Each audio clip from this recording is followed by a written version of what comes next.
Nobres alunos, amigos, parceiros, cidadãos, estamos iniciando a primeira parte da aula da tarde. Hoje, sábado, dia 13 de março de 2021, pelo CEPEP, a disciplina Legislação e Ética Profissional, professor Eric Brasil, turmas Eletrotécnica 7, de Camusim, Eletrotécnica 18, de Paracuru, Mecânica 10, também de Paracuru.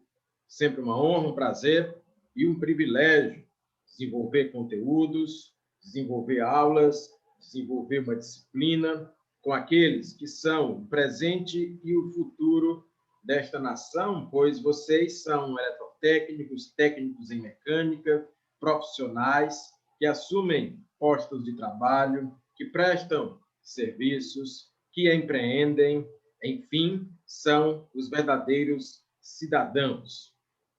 Amigos, já dissemos aqui que o tripé da nossa disciplina são 3 palavras: ética, moral e direito. Outros temas também fazem parte da nossa aula, da nossa discussão.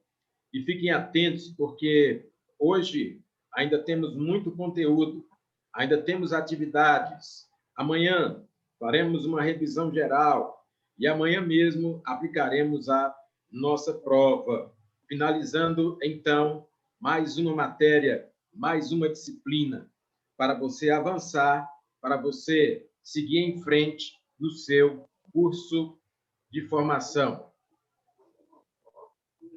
Vamos desenvolver aqui alguns materiais. Tem bastante coisa que vou apresentar para vocês.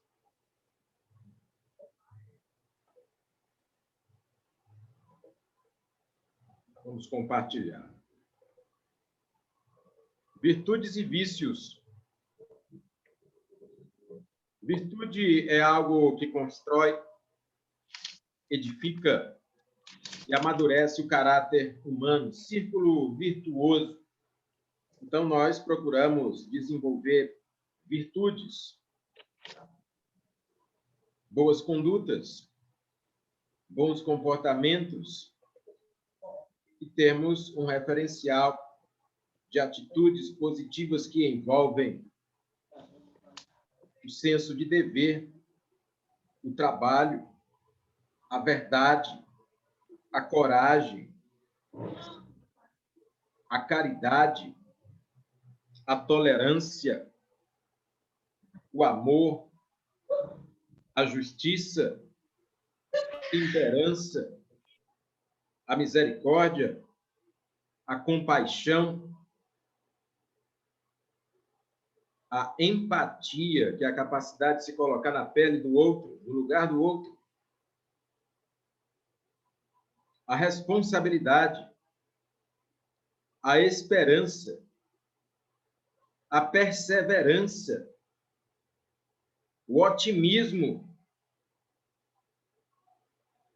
Todas essas palavras são exemplos de virtudes, e nós podemos ter um comportamento virtuoso e aplicar as virtudes no dia a dia, aplicar a virtude na empresa, aplicar a virtude dentro de casa, aplicar a virtude com a família, com os amigos, com os irmãos, e aplicar a virtude até mesmo com o desconhecido.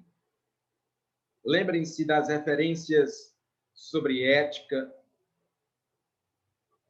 Lembrem-se de não fazer pré-julgamentos. Lembre-se, obviamente, de ser intolerante com os absurdos. Porque uma coisa é, eu preciso ser tolerante com as diferenças. Você pensa diferente de mim, mas eu posso te respeitar, eu posso ser teu amigo. Você tem uma religião diferente da minha, eu posso, mesmo assim, te considerar meu irmão. Você tem um pensamento político diferente do meu, mas, mesmo assim, nós somos cidadãos do mesmo país. Você pode ter um pensamento filosófico diferente, você gosta de Aristóteles e eu gosto de Platão, mas nós nos respeitamos mesmo assim. Isso é tolerância, eu posso tolerar. O amigo pode ser judeu, o amigo pode ser muçulmano, o amigo pode ser católico, o amigo pode ser evangélico, o amigo pode ser ateu. Só não posso tolerar absurdos. Quando estou diante da violência extrema, quando estou diante do racismo, quando estou diante da pedofilia, quando estou diante daquilo que é exatamente o contrário do que corresponde à cidadania, nesse momento eu abro uma exceção e me torno intolerante. Entende? Então, é necessário que você tenha um filtro também para equilibrar o comportamento. E a maioria de nós, a maioria das pessoas, a maioria dos cidadãos, são pessoas boas, com atitudes boas.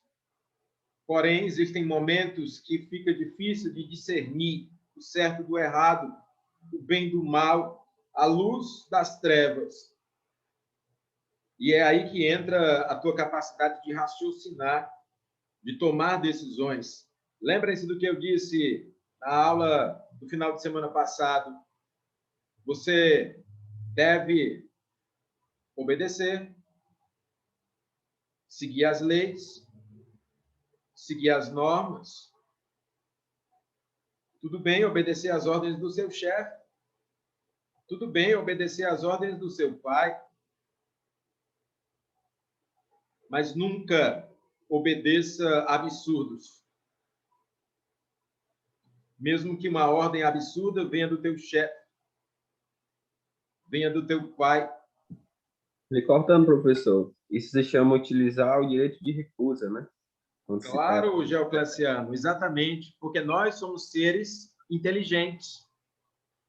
Nós somos homens adultos, homens e mulheres, aqui tem mulheres também.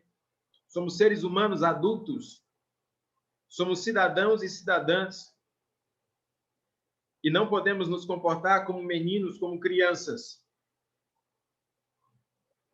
Então, quando você estiver diante de uma orientação, raciocine sobre ela. Quando você estiver diante de uma ordem, raciocine sobre ela. Geralmente você deve cumprir, mas pode ser que existam casos em que você tem que usar o julgamento ético.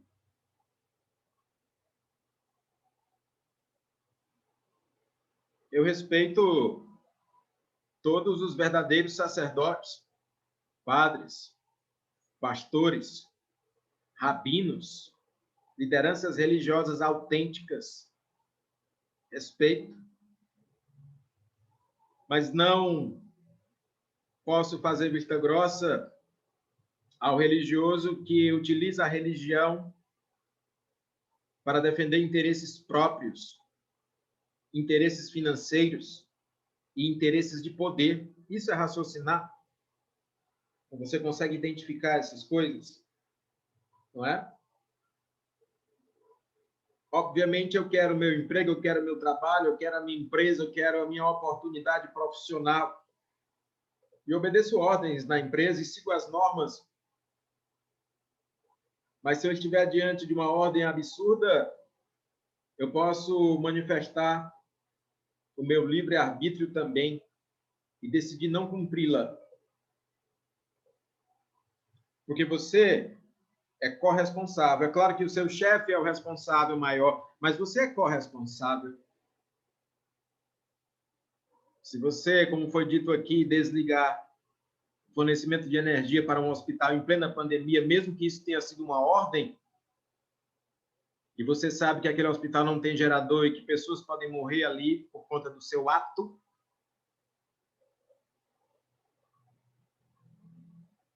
o criminoso ali foi você.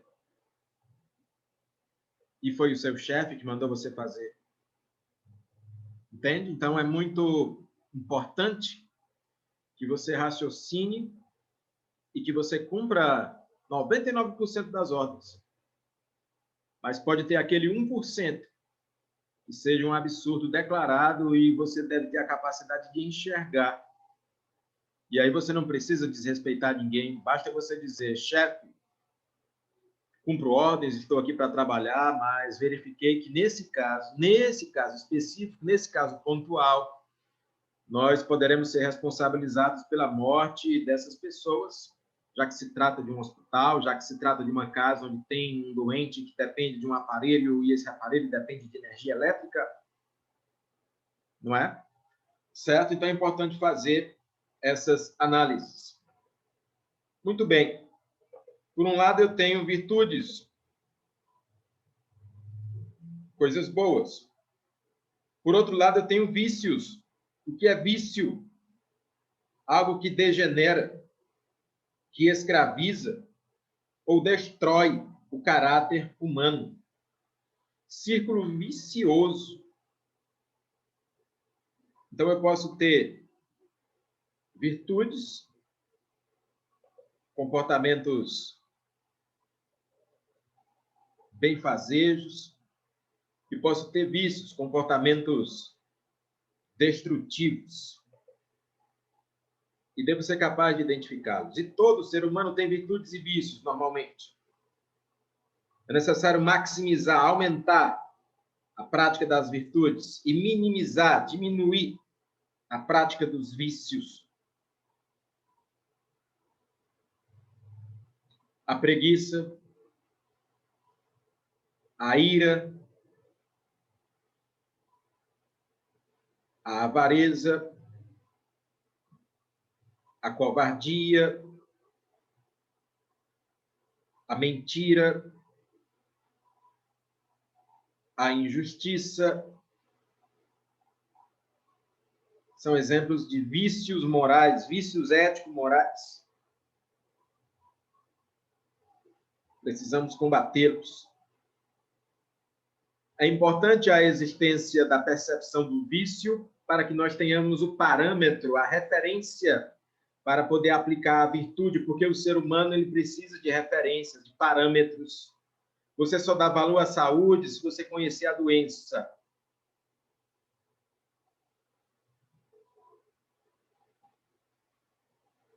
Talvez esse tempo onde a doença está muito perto de nós valorizemos mais a saúde. O ser humano dá valor à vida quando ele conhece a morte, quando ela passa perto. Talvez agora, com tanta gente morrendo, nós possamos dar mais valor à vida. Às vezes, aquela frase que você queria dizer, aquela palavra de perdão que você queria proferir, aquele momento que você queria ter, com um desafeto, ou mesmo com um familiar, você percebe que deve ser feito agora, já. Então, se você tem alguma pendência do ponto de vista ético-moral com alguém, se você sente que precisa perdoar ou ser perdoado por alguém, faça logo, faça já, faça hoje, porque estamos vivendo tempos onde você não sabe se aquela pessoa vai estar amanhã com vida, você não sabe se aquela pessoa vai estar amanhã com saúde. Resolva e fique leve. E muitas vezes você se questiona, mas por que eu tenho que perdoar se foi a pessoa que errou? É para você se livrar daquilo, daquele peso, daquilo não te aprisionar, não te acorrentar. Porque a mágoa também é um vício. Porque o rancor também é um vício. Porque a vingança também é um vício. Procure se libertar de algumas prisões. Todos nós, eu também, podemos nos libertar de muito rancor, de muita mágoa, de muito ódio e agir de maneira mais leve. Mesmo que você venha a combater alguém ou alguma coisa, não combata a pessoa. Combata as ideias da pessoa. Não combata a pessoa, combata o comportamento da pessoa. Entende? Não seja inimigo das pessoas, seja inimigo de ideias ruins. Seja inimigo de atitudes ruins. Então, você não precisa odiar ninguém.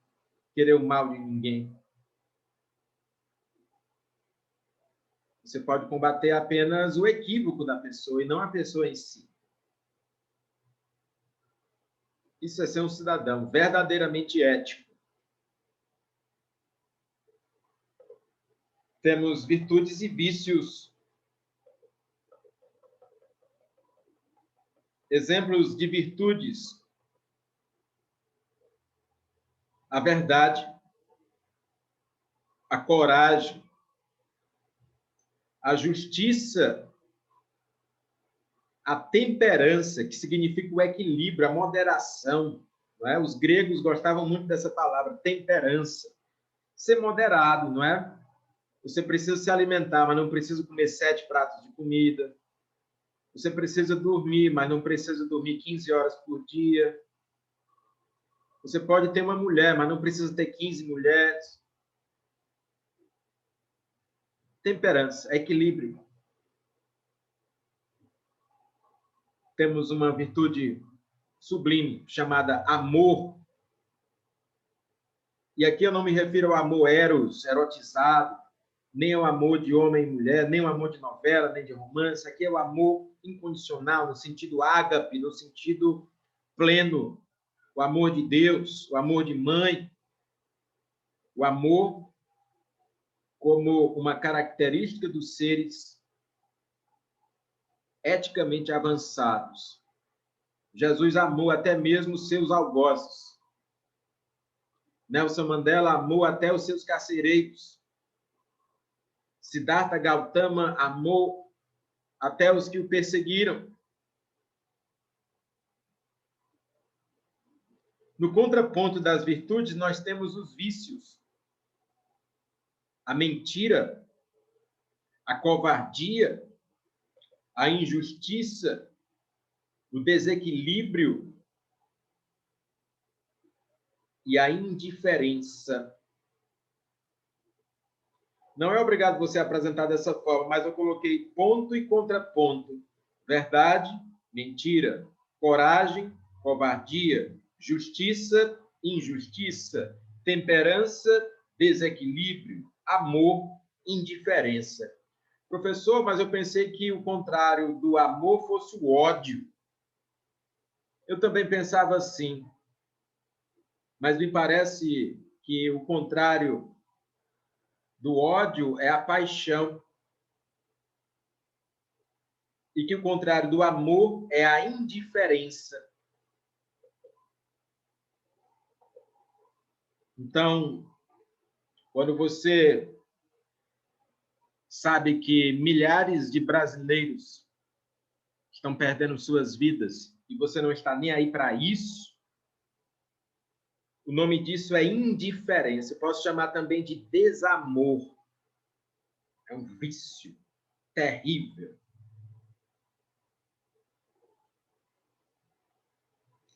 Quando você vê um morador de rua,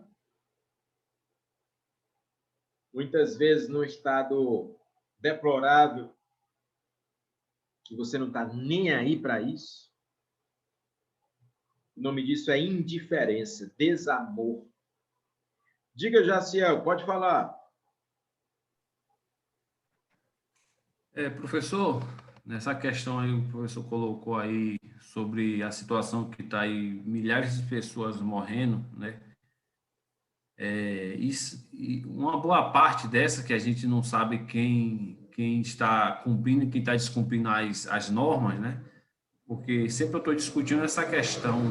Tem muitas pessoas que estão morrendo devido não cumprir as normas, não obedecer à lei, né? E o governador aí está impondo regras para que diminua a contaminação devido ao vírus, mas as pessoas pegam, saem de suas casas e vai para as praças fazer aglomeração, vai fazer festa em lugares escondidos, e aí estão morrendo pela falta de obediência, pela questão de não estar levando a sério. Então, a gente fica sentindo assim, pelas vidas que estão sendo cefadas, mas a gente não está conseguindo identificar quem é que está cumprindo com as normas e quem não está cumprindo. Aí fica difícil, mesmo que aquelas pessoas chegam, descumprem e morra, não é um motivo para a gente estar com a cabeça tranquila, né? Mas eu penso por esse lado, como sempre a gente está usando, não estou querendo também falar aqui sobre religião, mas como a gente sempre está usando a Bíblia como um modo de ética, né? As histórias que tem na Bíblia, né? Fatos. Tem um ditado que está escrito lá que diz que o preço do pecado é a morte. Quando a gente desobedece, não é só a Deus, é as leis também do homem que foi deixado para a gente obedecer. Quando a gente desobedece, a gente tem um retorno, as consequências, né? Então, quando eu saio dentro da minha casa, desobedeço as normas, o que o governo, nossos líderes está impondo, eu estou, de uma certa forma, em buscar um risco, que é a contaminação do vírus, e isso pode me levar à morte. Dependendo do meu estado de saúde que eu tiver, eu posso morrer. Belas palavras do Jaciel. É muito importante que o cidadão e a cidadã tenham a consciência comportamental amadurecida. É claro que numa crise sanitária como essa, eu não tenho controle sobre tudo, mas eu tenho controle sobre as minhas atitudes, sobre o meu exemplo. Eu sou professor e eu tenho dezenas de alunos, então eu sei que eu também sou um formador de opinião. Quem quiser depois olhar as minhas redes sociais, está lá, Eric Brasil, eu estou lá no Facebook, professor Eric Brasil também lá no Instagram. Eu tenho uma consultoria chamada Águia Empreendedora, treinamentos empresariais, se você quiser também pode olhar. E lá eu converso com as pessoas. E eu sei que aquilo que eu fizer, aquilo que eu disser, vai acabar influenciando.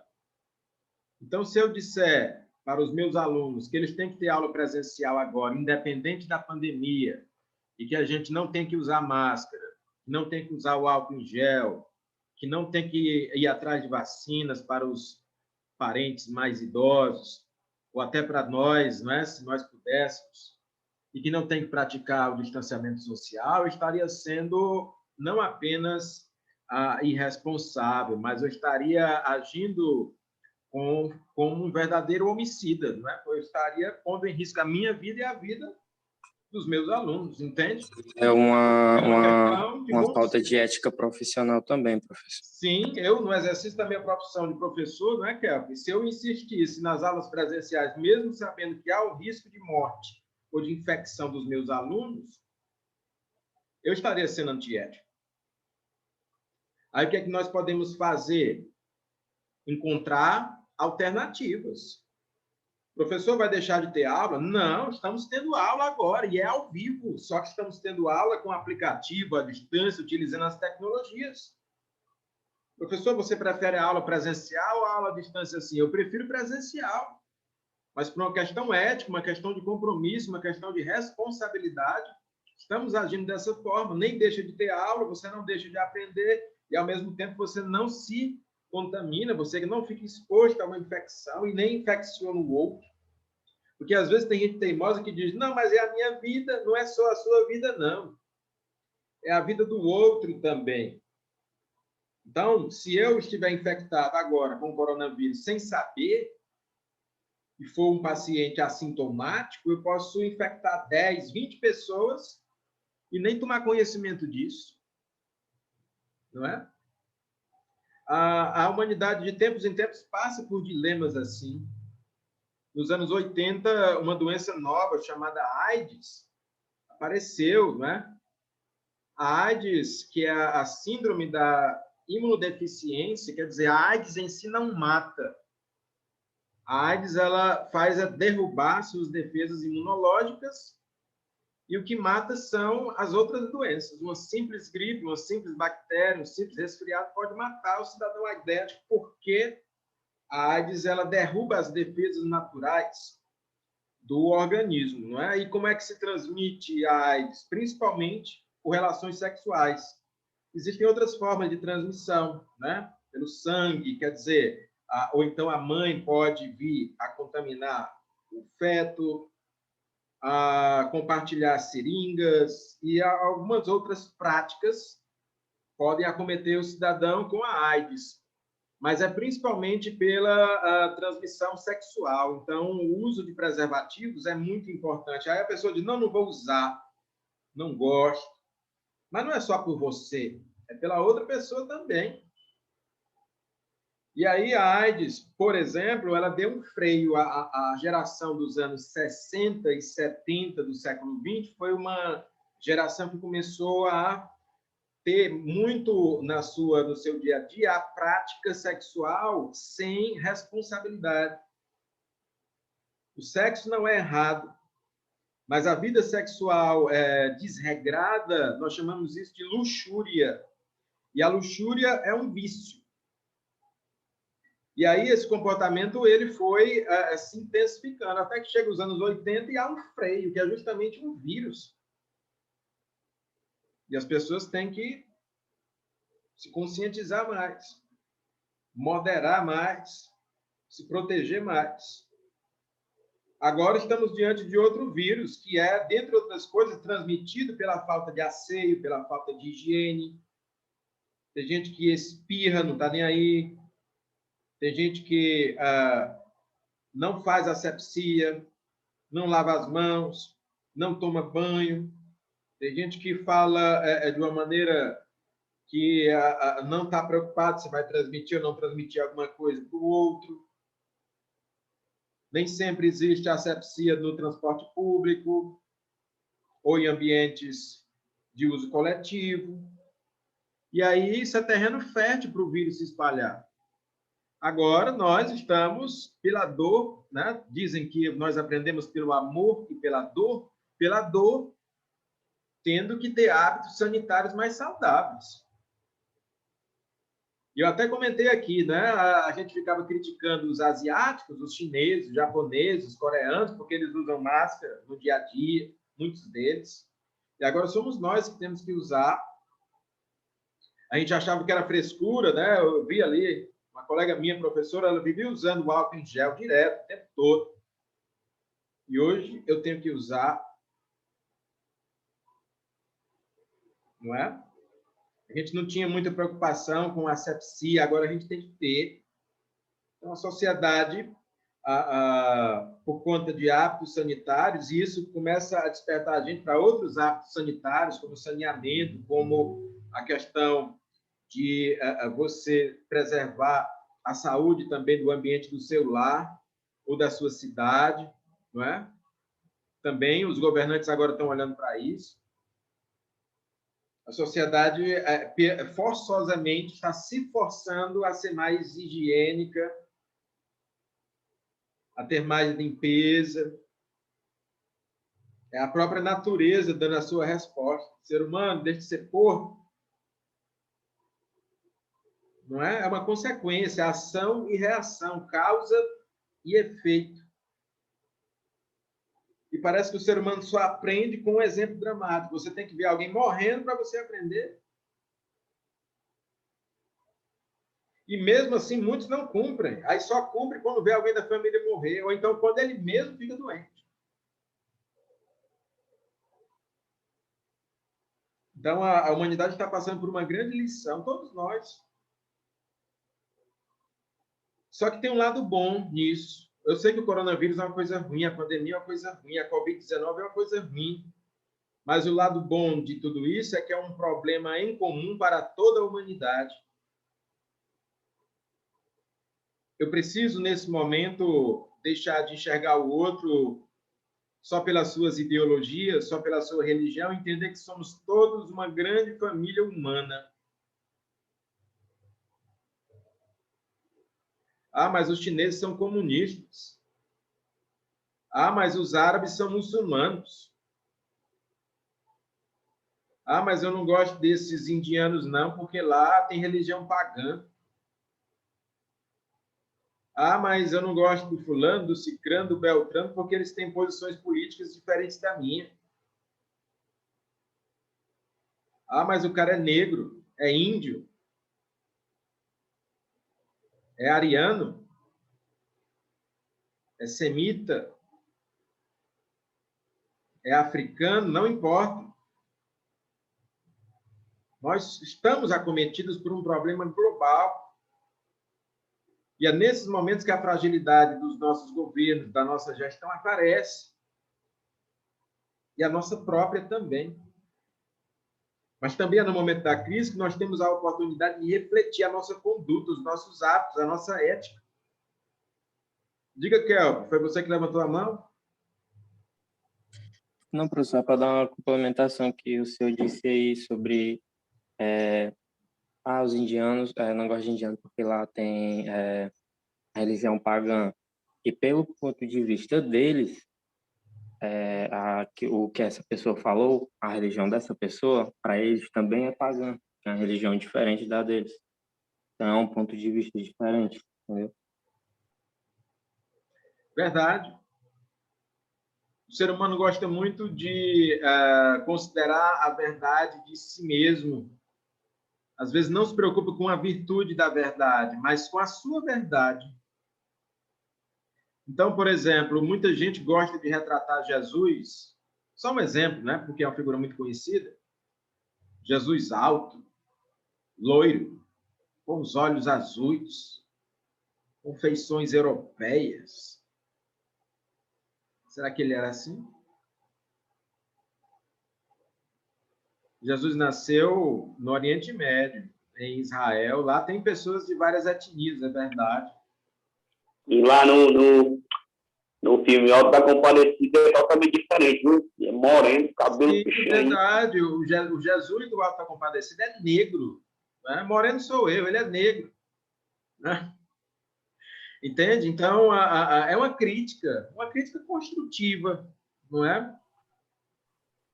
Será que Jesus era um homem alto?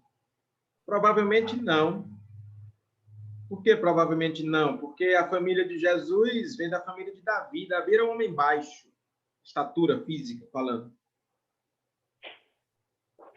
Então, provavelmente, ele não era um homem de elevada estatura ético-moral, né? Com certeza. Mas, fisicamente, provavelmente não. Talvez ele tivesse uma estatura mediana. Será que Jesus era loiro dos olhos azuis? Dificilmente.